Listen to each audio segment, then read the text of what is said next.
ನನ್ನನ್ನ 4 ವರ್ಷಗಳ ಕೆಳಗೆ 4 ವರ್ಷ 3 ತಿಂಗಳ ಹಿಂದೆ ಆಗ ನಾನು ಕೇರಳದ ಪ್ರಭಾರಿಯಾಗಿದ್ದೆ. ಕೇರಳ ರಾಜ್ಯದ ಭಾರತೀಯ ಜನತಾ ಪಾರ್ಟಿಯ ಪ್ರಭಾರಿಯಾಗಿ ತಿರುವನಂತಪುರದಲ್ಲಿ ನಡೆಯತಕ್ಕಂಥ ರಾಜ್ಯ ಕಾರ್ಯಕಾರಿಣಿಗೆ ನಾನು ರಾತ್ರಿ ಪ್ರಯಾಣ ಮಾಡ್ತಾ ಇರಬೇಕಾದ್ರೆ ರಾತ್ರಿ 2 ಗಂಟೆಗೆ ನನಗೆ ಅಮಿತ್ ಶಾ ಆಗಿನ ರಾಷ್ಟ್ರೀಯ ಅಧ್ಯಕ್ಷರು ದೂರವಾಣಿ ಮಾಡಿ ನಾಳೆ ನೀನು ರಾಜ್ಯದ ಅಧ್ಯಕ್ಷ ಘೋಷಣೆ ಮಾಡ್ತದೆ ಅಂತ ಉಲ್ಲೇಖ.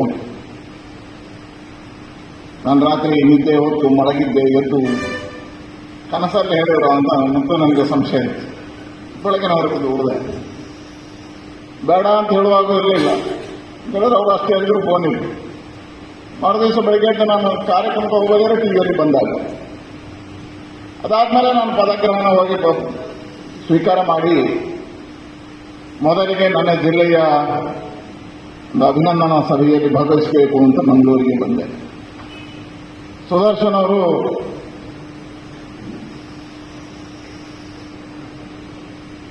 ಆಗ ತಾನೇ ಜಿಲ್ಲಾಧ್ಯಕ್ಷ ಆಗಿದ್ದು, ಸಂಜೀವಣ್ಣ ಶಾಸಕರಾಗಿ ಅವರ ಪದಗ್ರಹಣ ಆಗಿತ್ತು. ಆಗಿತ್ತು ಅಲ್ಲಿ ಒಂದು ಅಭಿನಂದನಾ ಸಭೆ ಇತ್ತು.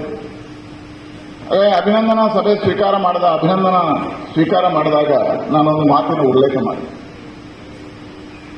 ನಿಮ್ಮೆಲ್ಲರ ಆಶೀರ್ವಾದ, ನಿಮ್ಮೆಲ್ಲರ ಅನುಗ್ರಹ, ನಿಮ್ಮೆಲ್ಲರ ಪ್ರೀತಿಯಿಂದ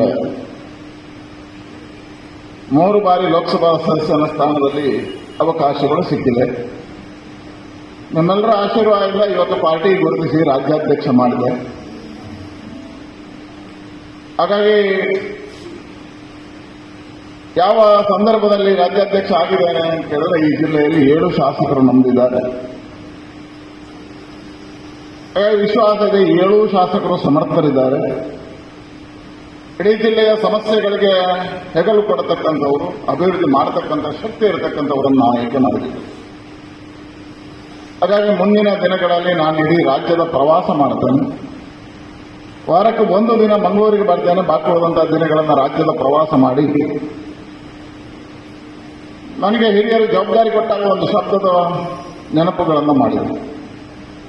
ನಿನಗೆ ಯಾಕೆ ಜವಾಬ್ದಾರಿ ಕೊಟ್ಟಿದೆ ಕೇಳಿದ್ರೆ, ನೀನು ಮಾಸ್ ಲೀಡರ್ ಆಗಬೇಕು ಅಂತ ಅಲ್ಲ, ಪಾರ್ಟಿಯನ್ನ ಮಾಸ್ ಆಗಿ ಬೆಳೆಸಬೇಕು, ಹಳ್ಳಿಗೆ ಹೋಗಬೇಕು. ಹಾಗಾಗಿ ಒಂದು ಹೊಸ ಪರಿಕಲ್ಪನೆ ಅಡಿಯಲ್ಲಿ ಸಂಘಟನಾತ್ಮಕವಾಗಿ ಪಾರ್ಟಿಯನ್ನ ಬೆಳೆಸಬೇಕು.